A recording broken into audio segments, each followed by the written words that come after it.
କିଛି ମଜାଳିଆ କଥା ଆସନ୍ତୁ ଜାଣିବା।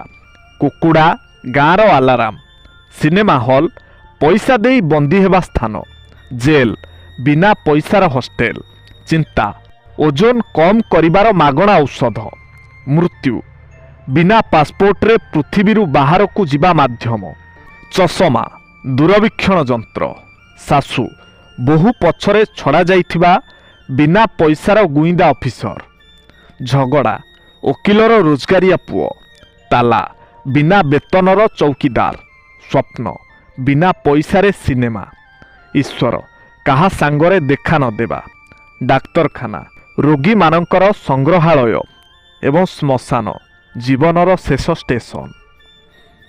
କେବେ ବି ଏହିସବୁ କାମ କରନ୍ତୁ ନାହିଁ, ନଚେତ୍ ଜୀବନ ସାରା ଆପଣଙ୍କର ଅଭାବ ଲାଗି ରହିବ।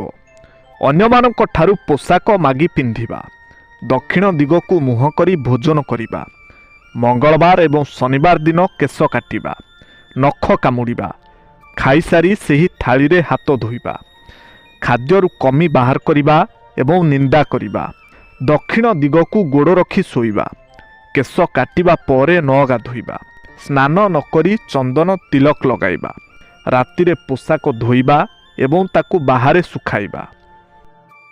ସାଙ୍ଗମାନେ, ବାପା ବହୁତ ଗର୍ବରେ କୁହନ୍ତି, ମୋ ପୁଅ ଆମେରିକାରେ ଚାକିରି କରୁଛି, ମୋ ପୁଅ ଲଣ୍ଡନରେ ଅଛି, ବହୁତ ଟଙ୍କା ରୋଜଗାର କରୁଛି, ଫ୍ଲାଇଟ୍ରେ ଯିବା ଆସିବା କରୁଛି।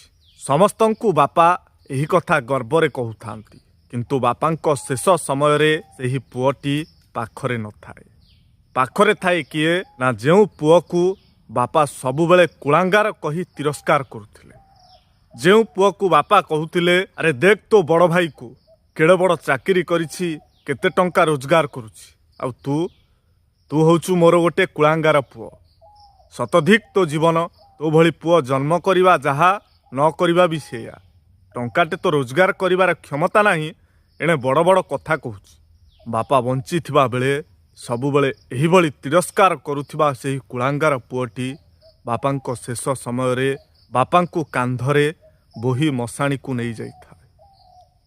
ତେବେ ସାଙ୍ଗମାନେ, ଏଥର ଆପଣ କୁହନ୍ତୁ, ବାସ୍ତବରେ କିଏ କୁଳାଙ୍ଗାର ପୁଅ? ଯଦି ଭିଡ଼ିଓଟି ଆପଣଙ୍କୁ ଭଲ ଲାଗିଥାଏ ତାହେଲେ ନିଶ୍ଚୟ ଗୋଟିଏ ସେୟାର କରିବେ। ଆଉ ଏହି ଭିଡ଼ିଓଟି ଆପଣଙ୍କୁ କିପରି ଲାଗିଲା ମତାମତ ଦେବାକୁ ଜମାରୁ ଭୁଲିବେ ନାହିଁ। ସାଙ୍ଗମାନେ, ଫିଲ୍ମରେ ସାକ୍ଷୀ ଯାଇକି କୋର୍ଟରେ ପହଞ୍ଚିବା ଯେତିକି କଷ୍ଟଦାୟକ, ପ୍ରାଇଭେଟ୍ ଚାକିରି କରି ଛୁଟି ଆଣି ବୁଲିବାକୁ ଯିବା ସେତିକି କଷ୍ଟଦାୟକ। କ'ଣ ଠିକ୍ ତ? କମେଣ୍ଟରେ ଆପଣଙ୍କ ଉତ୍ତର ଲେଖିବା ପାଇଁ ଅନୁରୋଧ। ଆଉ ଯଦି ଭିଡ଼ିଓଟି ଆପଣଙ୍କୁ ଭଲ ଲାଗିଥାଏ ତାହେଲେ ନିଶ୍ଚୟ ଗୋଟିଏ ସେୟାର କରିବେ। ଜୟ ଜଗନ୍ନାଥ।